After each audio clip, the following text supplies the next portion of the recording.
জনদুর্ভোগ হচ্ছে, এটা স্বাভাবিক। এখন কি করবো, আমাদেরকে আন্দোলন ছাড়া আর কোনো কিছুভাবে মেনেই নিচ্ছে না আমাদের দাবি।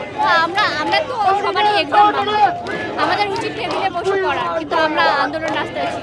মানে এই জনদুর্ভোগ কিন্তু আমরাও করতেছি যে আমরা স্টুডেন্ট, আমরা টেবিলে থাকবো, আমরা কেন আন্দোলনে বললাম অধ্যাদেশ জারি করতেই হবে। আর দ্বিতীয় দাবি হলো আমাদের রানিং স্টুডেন্টদের ঢাবির সার্টিফিকেট দিতে হবে, আমরা ঢাবির সার্টিফিকেট চাই না। পদ্মা সেতু, মেট্রো রেল এবং এলিভেটেড এক্সপ্রেসওয়ে নির্মাণের গর্বিত অংশীদার বসুন্ধরা সিমেন্ট।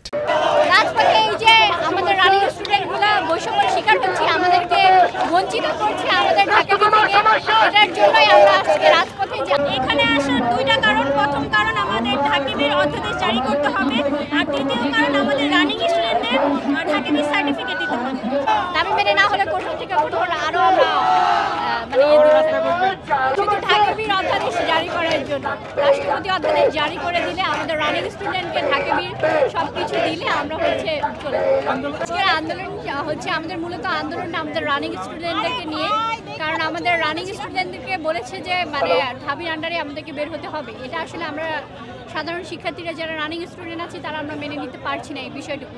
ঢাবি এখনও আমাদের মানে ফার্স্ট ইয়ার সেকেন্ড ইয়ারের অনেক রেজাল্টই বাকি আছে। যারা হচ্ছে 23-24 সেশন তারা এখনও ফাইনাল পরীক্ষা দিয়ে উঠতে পারে না। তো বাকি যে এখন যে ভর্তি নিচ্ছে ঢাবির আন্ডারে সেটা কেমনে নিচ্ছে, আসলে বিষয়টা এমন হয়ে গেছে আমরা এখন রানিং স্টুডেন্টরা বৈষম্যের শিকারে পড়ছি। তাই আমরা চাচ্ছি যে দ্রুত অধ্যাদেশ জারি করুন আর আমাদের এই রানিং স্টুডেন্টগুলোকে ঢাবির ভর্তি নেয়। For more updates, follow us on Facebook, subscribe our YouTube channel, get the latest update on www.daily-sun.com.